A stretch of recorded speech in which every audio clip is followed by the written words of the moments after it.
Welcome to Troubadour Reacts. My name is Kirk Barbera, and I am exploring today Ren, the Money Game, Part 3. And on this journey, I am experiencing art that I am less familiar with so that I can get a broader experience of the world on my time on this earth. And I hope to also inspire you to try to experience art that you're less familiar with. On that journey, if you wanted to start with the great works of the literary canon, you could start with my version of the Iliad, which is a translation, a line-by-line translation from the Greek into modern iambic pentameter that a 12-year-old could read. That was my goal, and I did a lot to try to guide you along the way to help you understand what's going on, even if you're unfamiliar with the story and everything that is going on in the mythology there. You may be wondering if you've watched in a row, I'm wearing the same shirt because I have recorded these 1, 2, 3 at a time. Money Game 1, Money Game 2, Money Game 3. I'm going to start editing all of them, but I wanted to get a sense for all of it. I noticed in the last video that I was a little repetitive from video 1 to video 2. So we'll see if that's the same thing because there's a lot of similarities. This is a trilogy, so he's building on something, and I think that's great.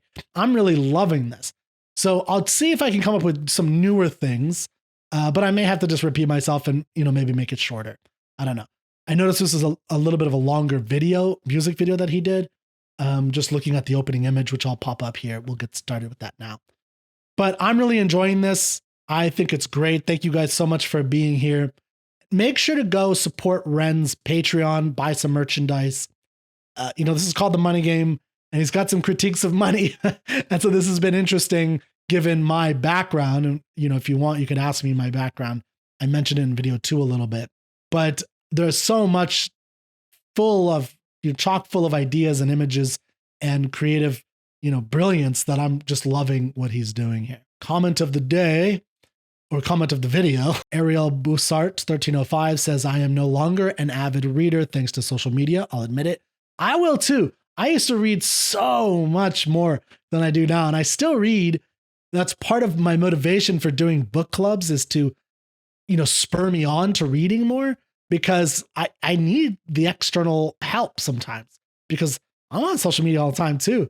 That's how I fell into the reaction videos as I started seeing reaction videos and watching a lot of them. But you're encouraging me to want to start again. Good. Let's get into it. Come to troubadour.studio and let's chat. You remind me of Wishbone from Reading. Oh yeah, of Reading Rainbow. I know Wishbone as the highest compliment. I swear. Yeah, because isn't that the dog or something? I've been told that my personality is kind of like a dog, which I hope is a good thing in the sense of loyalty. Is always something I believe. Okay, so let's get into this while you're all here. Is this Ren play piano? Can this guy play everything? Come on. This level of talent's unfair. I think it's great. I love piano concertos. Listen. Oh.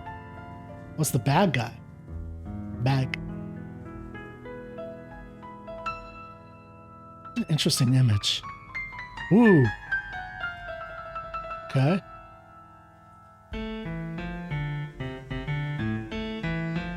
Ooh. Oh, I love their beats every time.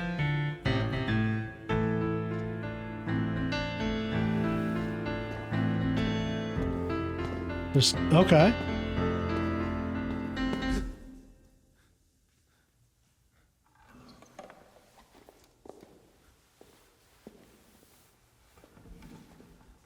A suit and tie. Yeah. Was it like the money man is bagged up? He's the bag man.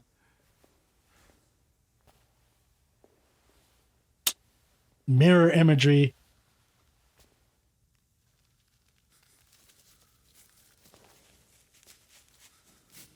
Oh.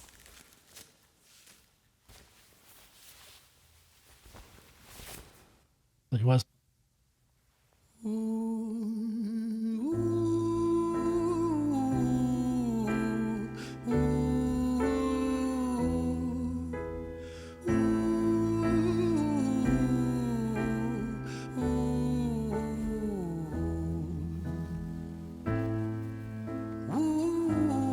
They're inside a vault almost.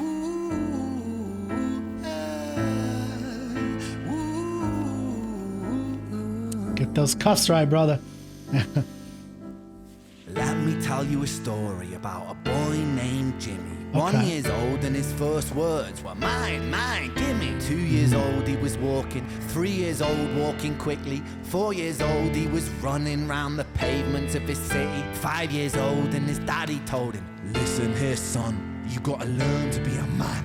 A man, he works for what he wants. 6 years old and he's reading, writing, top of the bunch. And when he's 7, his progression made him student number 1. 8 years old and he's praised for unusual grades. 9, his parents paid for private school to nurture the flame. 10, 11, 12, 13, he ascends and ascends. His daddy tells him, son, money is the means to all ends. 14, solving complex mathematical equations. At 15, IQ 150, still elevating. 16, he develops complex software code that detects weaknesses in cybersecurity protocols. 17, and he sells his vision, keeping the share. Not yet an adult, but he's practically a millionaire.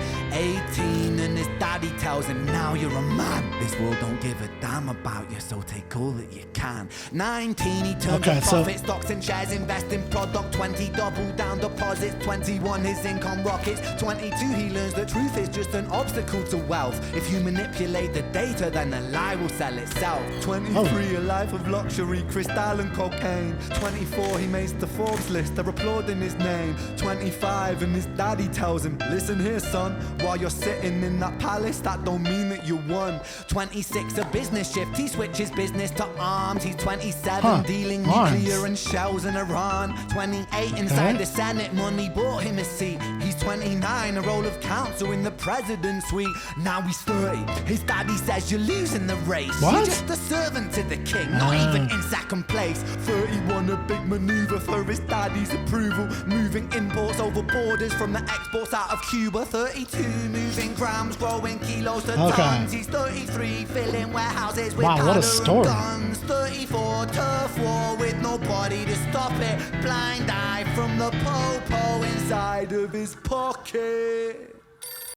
So I'm getting a lot of like the whole imagery behind Daedalus and the going too close to the sun. It's interesting, the connection to the father imposing a philosophy onto the son that pushes him beyond the limits. I'm a little confused on a few things, just in terms of like the tech, like coming from someone who had a legitimate business like that and then moving into horrible, a mixture of arms and selling munitions and then into drugs. I'm sure there are stories like that. I mean, I don't know. I think, but the stories I think of historically are like the Pablo Escobars, but he was like a smuggler. So these stories tend to always have that element to it. Having said that, the story is enthralling. Like I am enthralled by what's happening here. So let's return. He always has its great beats. Such great beats. 35. He gets a call. I'm sorry, son, but it's your father. Shift. Had a heart attack. I'm sorry, he's gone. 36, getting pissed up, abusing his product. 37, eyes glazed, disposition demonic. 38, with a prostitute, a moment of passion, heating up a silver spoon and then chasing the dragon. 39, getting reckless and hungry for power. Daddy's words are still driving him to kill and devour. Makes a move against the cartel, but the strategy's flawed. They retaliate and leave him in a hospital ward. A bullet buried in his vertebra and one in his leg. The doctor sighs and says, I don't think you'll be walking again. Fuck. Oof.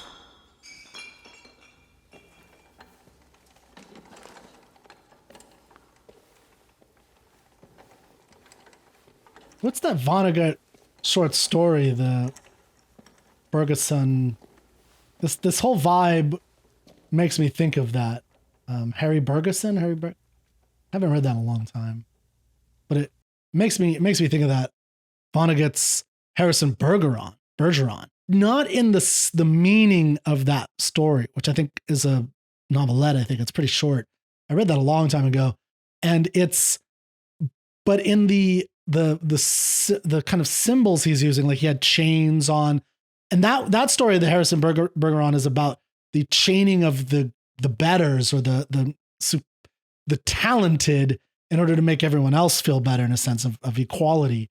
That's not what's happening here, but I am getting this imagery, and I'd love to know more from Ren. So I'm gonna have to see some of his podcasts to get his philosophies, his deeper views, because I am seeing something about the impact of this philosophy of just getting more for the sake of getting more, and just rising and ambition for the sake of rising and ambition, which is that I see a lot of, which I think is, heavily lots of that in English literature and poetry. Okay. But like, that's the chain is what I'm saying. It's like that ambition. Julius Caesar, Shakespeare. Let me tell you a story about a boy named Jimmy. He was 40 and he cursed the words, mine, mine, gimme. 40, money wasn't walking. 42, not walking quickly. 43, never running round the pavements of his city.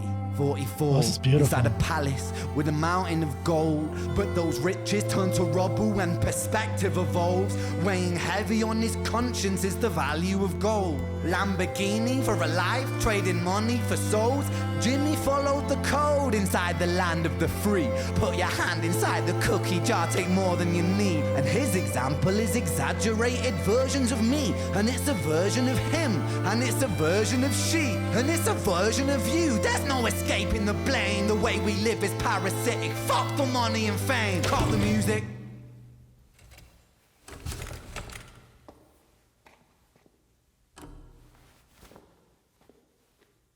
This isn't entertainment. This is real life. The way we live is lunacy, community, it declines. Hyperpolarized, always fighting, then we divide. Truth is less important than the money that we designed. Money's an invention. Politics from our invention. They all come from people's ideas. True. Did I mention?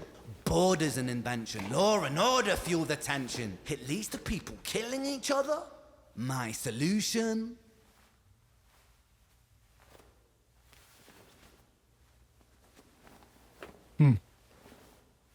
John.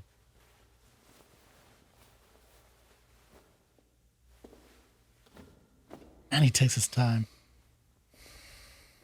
Not in a rush at all.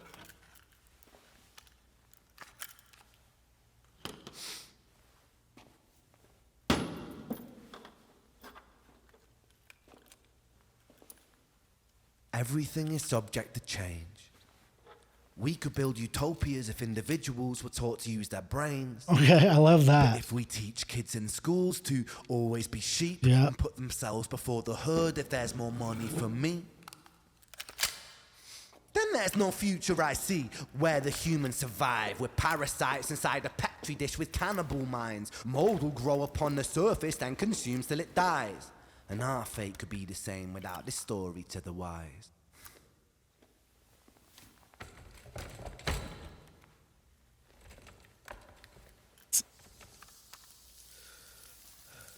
Oh. 45. Jimmy comes home out of the rain, soaking wet upon a wheelchair, drinking again. He is everything he wants, he is fortune and fame. He's a fortunate fool with an unfortunate fate. With a 45 caliber aimed at his brain. 45 a fitting number cause his age is the same. Here's the words of his father, it's such a damn shame. Then he presses on the trigger of a money game.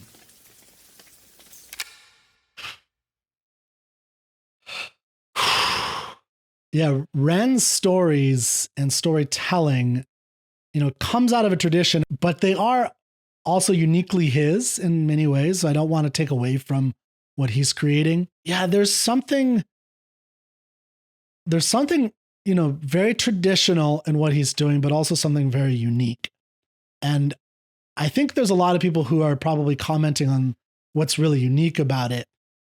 I guess my background just pushes me into thinking about what I've heard from the tradition of where he's coming out of as a creator. I made some comments while I was kind of pausing the video throughout, and I was thinking about a lot. It was such a good story. It made me think of like Breaking Bad and Better Call Saul, and the kind of inner machinations to the soul of these kinds of ambition at all costs, like achievement at any cost.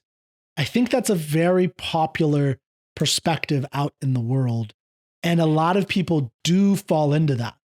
I did find it. So one thing as an American, one thing I found really interesting, and I know a lot of Americans, particularly if you go through a certain kind of schooling, definitely agree with this, of this image of America. And it's not the image of America that I have for myself and that I think is America at its best. But it does happen a lot. And there's no getting around that fact, which is this, again, this kind of success and achievement at the highest level at all cost. That is a major problem that needs to be always confronted. And I think it needs to be confronted by having some good stories about the opposite, but also just kind of seeing some of the better sides of entrepreneurs. When he said mine, gimme, and this is kind of like all of this has been in nursery rhyme. So a lot of this feels like a nursery rhyme, often in terms of not the meaning, but the meter and rhythm and rhymes. But this made me think of Aesop's Fables. There's the dog in his reflection, or the dog in the shadow. He thought he saw another good dog with a piece of meat, so he snapped at the shadow and dropped the meat he had. Think of that. I mean, there's a lot of, I think if you've ever read Augustine, Confessions, there's something there about infant greed. I myself have seen and observed a baby to be jealous. So this idea that it's innate in us to be this mine, gimme, starting in the cradle. There's a painting by Peter Bruegel, Children's Games, which I'm gonna pop that up here. What I think he's saying that makes a lot of sense is the philosophy of money is the means to all ends. That philosophy. So his daddy tells him, son, money is the meaning to all ends. That's the quote from Ren. That, to the degree you accept that, which means doing anything to achieve status of wealth, that I do think does lead to lots of corruptions and the Pablo Escobars and all these people who do nasty things and cheat the system and cheat whoever they can in order to rise to the top. Now, I want to point out that one thing Ren's story and the Breaking Bads and all the mafia stories that you see in America, that come out, like the Martin Scorsese stories, they seem to glorify it, although Ren doesn't at all. There's no glory in any of what he was showing, I think. But to me, when I see those stories, I see not only the ending is always bad, like they're going to die and horrifically, but the whole journey is not enjoyable. Like, sex with prostitutes and misery, and they're always worried about around the corner who's going to kill them. Like, that's not a good way to, so that whole philosophy needs to be, chucked out. It's not a good philosophy of like, do whatever it takes to gain what you want. Truth is just an obstacle to wealth, he says. He learns that truth is just an obstacle to wealth. If you manipulate the data, then the lie will sell itself. I do think there's a lot of that going on. I think you see some of this in The Decay of Lying by Oscar Wilde. The truth is rarely pure and never simple. And I think there's some of that going on. And I think Ren is also just saying that there's just flat out manipulating of data, which I think happens all the time. I think there's problems in the way that we express truth or our vision of truth in the world today. I think I agree with Ren on this fully. I won't say the details, but just in general, over the last 15 years, I've seen this happen in major debacle after major debacle. I found this whole story structure really interesting, starting at age 1 all the way to 45. So he basically put an entire novel, a life, a play that could, be several hours or hundreds and hundreds of pages, and he truncated it into this powerful 9 minutes of this video. And I think he did a great job. Yeah, I mean, he has this whole section about the decline into disposition and demonic dispossession and chasing the dragon, chasing higher and higher levels of momentary pleasure. I say, let the world go to hell, but I should always have my tea. And that's a line from Notes from Underground by Dostoevsky. Maybe Bacchus painting by Caravaggio. I always get a lot of, because again, the dystopian sense I get a lot of that from Ren. There's themes of fortune and fame a lot. He has everything he wants. He has fortune and fame, such a fortunate fool with an unfortunate fate. Makes me think of Oedipus Rex's cycle that you can't escape. Count no man happy until he dies, free of pain at last. I see a lot of that in Jimmy's story. There is something that is interesting. I'd love to talk more about, again, there's so much I want to talk about with you guys. His views on borders, politics, and invention. I wholeheartedly agree that all these things are invented, and we as humans invent and debate and discuss them, which means that they're open to change. So borders can change, politics can change, not just our views on politics, but the whole structure and system. I mean, we've seen revolutions in the last several hundred years have happened over and over again. It can happen, and sometimes for better, but sometimes for worse too. So you got to be careful. But I agree with that idea. Now, the whole view of ending one's own life. I mean, that's heavy. There's a lot of that, and there's a lot of, what he's trying to convey. And I've seen some of Ren's videos, and there's such deep despair, and I really admire what Ren is creating, bringing out of that despair something beautiful. And I think that's a wonderful thing. I will say the image and the vibe of that final image just makes me think of Munch's The Scream, the final gesture of despair, the cry before silence, like that. So this is deep. They've all been very deep. This is heavy. This is Dark Mirror-esque. This has that dystopian, and I hope there's a little bit of hope out there. And because there is a lot of goodness, maybe that's just my naivete speaking, but I think there's a lot of great things out there too, including the fact that I get to see this artist's work, and there's all these artworks that we could all share and experience. And that's such a beautiful part being alive today. So thank you so much, and I'll see you next time.